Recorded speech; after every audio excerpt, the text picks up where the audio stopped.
Two people graduate the same year, same degree, same city. 5 years later, one of them is quietly winning with money, and the other is still trying to catch up. The only real difference, one of them followed their passion and it didn't pay off the way they were promised. You've probably heard this before. Find a job you love and you'll never work a day in your life. It feels motivating, and for most people, it's the most expensive advice they'll ever take. It costs the most for the people who can least afford it. That advice was built for the young, for people with no obligations, no dependents, no debt. For them, chasing the exciting job is tolerable, survivable. But once you've got kids, a mortgage, debt, you can't afford that risk. For you, it's a genuine financial risk. That's exactly why the time to take the swing is when you're young and nobody's depending on you yet. Here's what actually happened to those two. The one who chased their passion took a role at a sports franchise they grew up loving.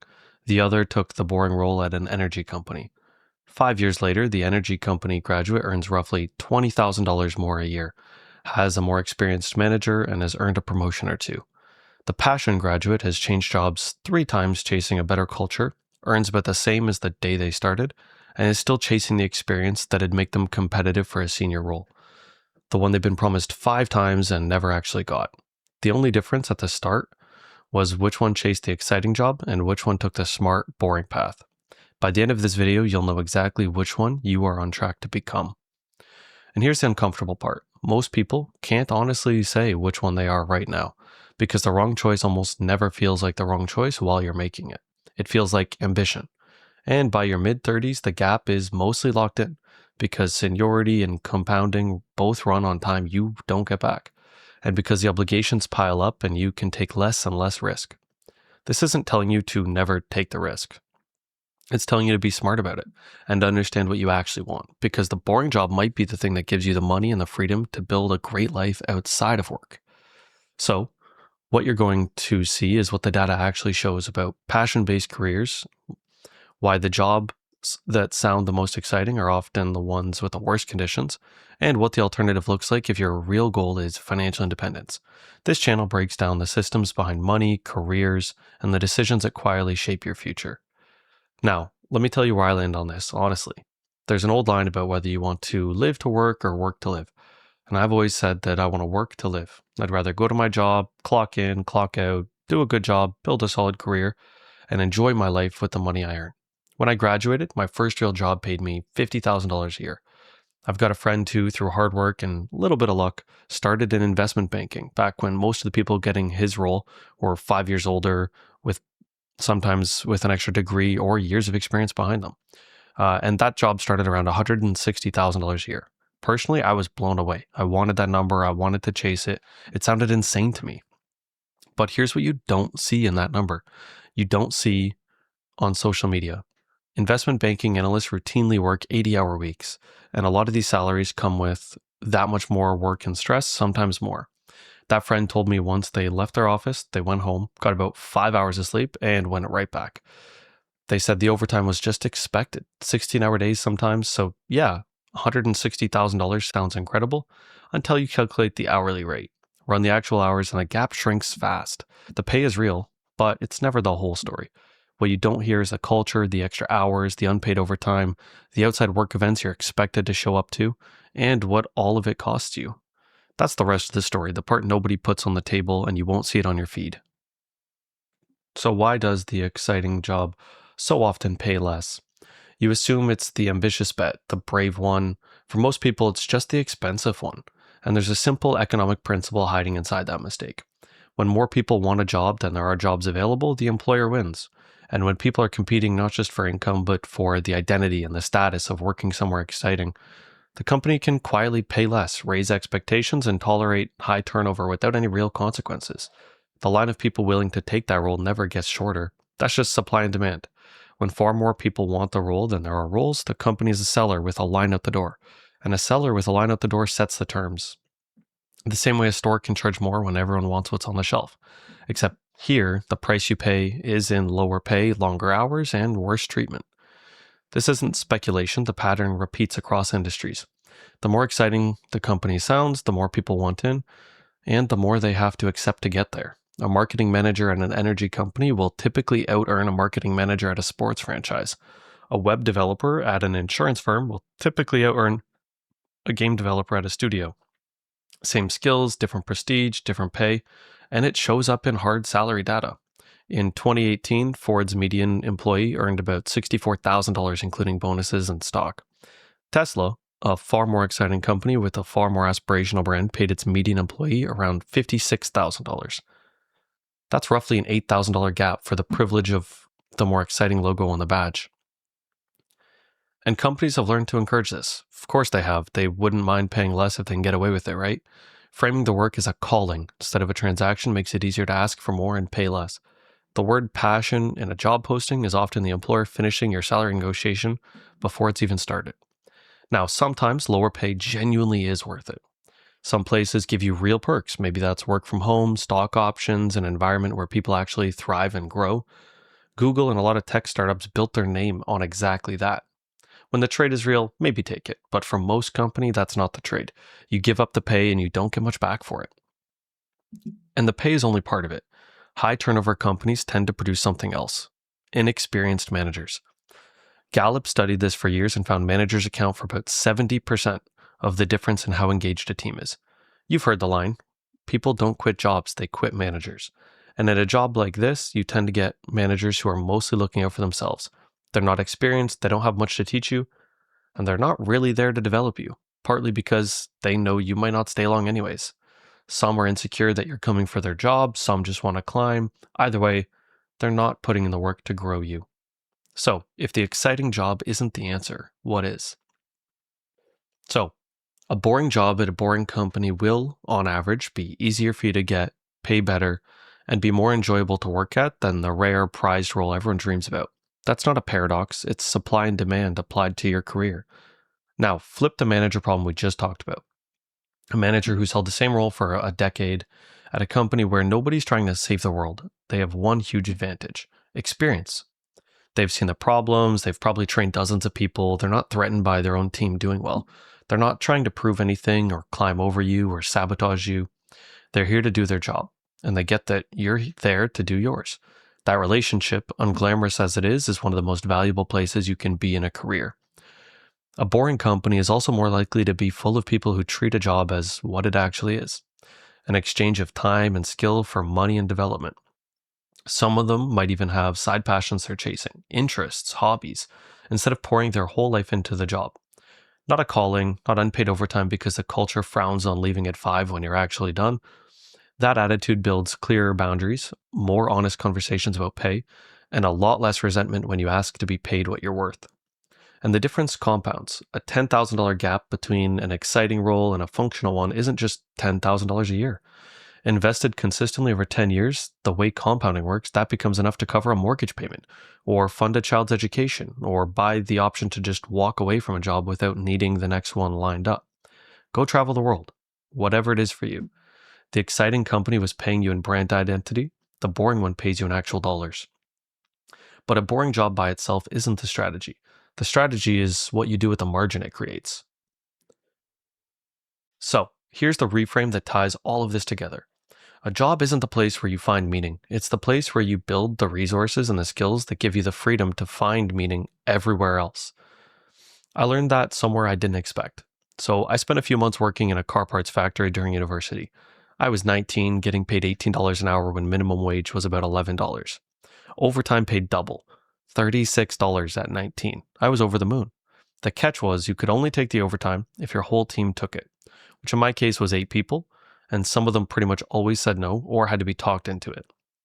Not because they were lazy, but several of them were divorced, and earning more would have raised the support they owed and the taxes on top of it, sometimes by more than the overtime was even worth. So they'd have worked those hours, kept almost none of the money, and lost the time on top of it.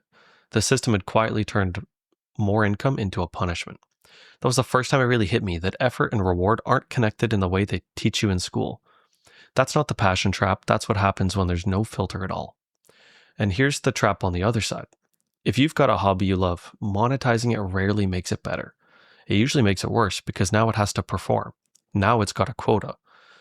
Now there are weeks you don't feel like doing it and you have to anyways, with the bills riding on top of it. I think about this with my own life a lot. I grew up gaming, Call of Duty every day after school, FIFA with my friends, Fortnite back when it was actually good, League of Legends, Counter-Strike. It was a huge part of who I was. And honestly, at 27, I've barely touched a game in months. That might sound small, might even sound ridiculous, but for me, it's not. What happened is that same itch, wanting to build something, get better at something, see a thing through, now gets scratched by working on this channel and building little projects on the side. AI, love it or hate it, is a big part of why. It does 90% of the heavy lifting. So I get to do the 10% that's actually mine, the part I find interesting. I come up with the idea, I talk it through, and I can build things I never could have built alone without a team, hundreds of hours of learning, or a big investment up front. But notice the order. My 9 to 5 pays my bills. The building is my 5 to 9. And sometimes it's not building. Sometimes the 5 to 9 is time with friends and family or just watching a show. But if you're genuinely passionate about something, that's where it lives after the work is handled. Maybe it's an hour a day. Maybe it's whenever you find the time. And when you still enjoy it through the boring middle stretch, the part where it's not new anymore and the finish line isn't in sight, that's how you know it's the right work, because that middle stretch is exactly where most things die, paid or not. When early motivation runs out, that's where discipline or genuine enjoyment has to carry it. And the moment money gets attached, that stretch gets heavier, which is the whole point. The surest way to stop enjoying something you love is to make it mandatory. So, the better model is simple. Use the job to build financial margin. Use that margin to protect the things that actually matter, the hobbies, the relationships, the projects you do for their own sake, maybe even the business you want to take a real swing at one day. Build investments that compound and eventually let what they pay you start to cover your life. A boring job with good pay and reasonable hours funds all of that. An exciting job with poor pay, long hours, and a broken management culture takes all of it away. So instead of pouring 100% of yourself into a job, think of it like this. Put 60% into the job and spend the other 40% actually living on whatever that looks like for you. So, if passion isn't the filter, what do you actually optimize for? Call it the LCM filter. 3 questions that tell you more about a job's long-term value than any brand, any culture deck, any post on LinkedIn, or any amount of excitement about the industry. The first is learning. Does the role build skills that transfer and compound? Communication, systems thinking, financial literacy, persuasion, sales, working with data, those are valuable in every industry. People think of sales as slimy, but the closer you sit to how the money actually gets made, the safer your job, the higher your ceiling, and the easier it is to negotiate a raise because you can point at the exact revenue you brought in. A job that sharpens skills like that, even in an unglamorous industry, is building something you keep for life. Money compounds, but so do skills. The second is compensation relative to lifestyle. A job that pays well enough to invest consistently and avoid lifestyle inflation is doing more for your freedom than a prestigious title at a company with a great brand equity and below market pay. Watch the lifestyle creep especially. The nicer car, the bigger place, because the people around you spend that way and you feel like you should too. Keeping up with the Joneses, it's called. There's a whole show about this, somewhat. Your Friends and Neighbors on Apple TV, great show. But a lot of it is about people earning a fortune and spending every cent of it to keep up appearances. The income was huge, the freedom was zero. That's not the whole show, and I won't spoil it. There's a lot more to it than that, but you'll really notice it if you watch it. The third is management. Not the culture deck, not what they tell you in the interview, the actual day-to-day of people who already work there. An experienced, secure manager who isn't threatened by you growing is one of the most underrated advantages in a whole career. None of these require the job to be exciting. They require it to be functional. And functional jobs in boring industries run by people who've been there long enough to know what they're doing are far more common and far more reachable than the dream roles everyone's fighting over.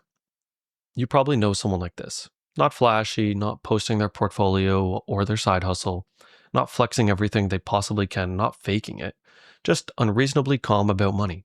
They took a job you'd never have put on your wish list. So remember the 2 graduates from the start? This is the one who took the boring role at the energy company, the one no one envied. They're the one quietly winning now. I've got friends who went into trades, a 2-year apprenticeship, no mountain of student debt, and they're making 6 figures a few years in, with cash jobs on the side if they want them, and the option to turn the whole thing into their own business. It's not glamorous, it pays. Meanwhile, plenty of people took the entry-level corporate job, just like I did, for the suit and the name on the building, and they're making half as much, still waiting for the company to notice how much they gave it. I'll be honest, I took mine because it was sales, and the path to around $120,000 within 2 years through promotions was laid out from day one. So I took it as a bet on myself. But a lot of those entry level corporate jobs come with promotion ladders that never actually arrive. The people who actually reach financial independence rarely look like they're doing anything remarkable. They work a functional job that pays, they invest the difference consistently, and they build options in silence. One day, the job becomes a choice instead of a requirement, and they're free. Nobody saw it coming because there was nothing dramatic to see. That's the version of success nobody makes content about because it's not exciting to watch. The loud version, follow your passion, take the leap, burn the boats, makes for a great story. The quiet version makes for a great life. And it's a lot more consistent because what you never see is this survivorship bias. We see the one person who made it and quietly forget the 99 who tried the exact same thing and didn't. And be honest about the odds on the loud one. I'm a huge baseball and hockey fan. Think about how many people chase that their whole lives. Even a league minimum contract is life-changing money, usually close to $1 million a year. But how many never get close? How many actors never get the part? How many singers never get heard? We glamorize the 1% who make it and quietly forget everyone who bet their 20s on it and didn't. Now, if that's genuinely your dream, chase it. Eyes open. Just know what you're actually betting on. So, here's a practical way to hold all of this. If you've got a lot of interests, and most people do, separate them on purpose. One is the thing that pays. It doesn't have to be your favorite. It needs to be something you're decent at, that has real demand, and that you don't resent. That's your anchor, and it gets most of your energy. The second is the things that keep you sane. Your hobbies, your creative outlets, the stuff you do purely because it makes you feel alive. Those stay yours, not monetized. Turning every joy into income is how you end up resenting the things you used to love. Say you really want to chase the arts, singing, acting, whatever it is. Get the 9 to 5 and make your 5 to 9 about the thing you love until one day that 40% earns enough to replace the 60%. Everything else goes on a shelf for now. Not forever, just not yet. It'll be there when you've got more time and more margin because you can't have it all at once. Most people want money, time, and freedom. And early on, usually you have to trade one of those to earn the others. You sacrifice the time now to buy the time and freedom later. One honest warning, because you're probably the type to watch videos like this. Don't get so deep into optimizing and planning that you forget to live along the way. You can do everything right, and life can still surprise you. The point of building the margin is to use it, not to only ever spend it at 65. The voice telling you the exciting job is the right one, that following your passion is the brave choice, that the boring job is selling out. Check whose voice that actually is. Is it yours? Or is it the version of you that needs other people to be impressed? The one built by movies and ads and marketing? Because those two voices take you to very different places. The advice you were given wasn't wrong because the person gave it to you was trying to mislead you. It was wrong because it ignored how markets actually work. When more people want a job than there are jobs, the employer wins. When people compete for identity as much as the income, the employer wins harder. The passion-based careers for most people isn't a shortcut to meaning, it's a shortcut to underpayment. The better version is quieter. A job that builds transferable skills, pay that lets you invest consistently, management experience enough to leave you alone and capable enough to actually develop you, a place where you can actually earn promotions. None of it requires the job to be exciting. It just takes the patience to let your financial health build quietly instead of chasing the version that looks good from the outside. Use your job to build your life. Build your life to protect the things you actually love. The surest way to stop enjoying something you love is to make it mandatory, or to bet everything on it before you're ready. Going all in too early just turns the things you loved into the thing keeping you up at night. The next video is the practical side of all of this, where exactly your money should go every time a paycheck hits, in what order, and why the order matters as much as the amount. That is the vantage point. Most people never stop long enough to see it. Drop a comment with the passion you're glad you never turned into a job. I read every one. If this shifted something, a like helps it reach someone who needs the same view. Subscribe for the next framework. The next one is already worth your time.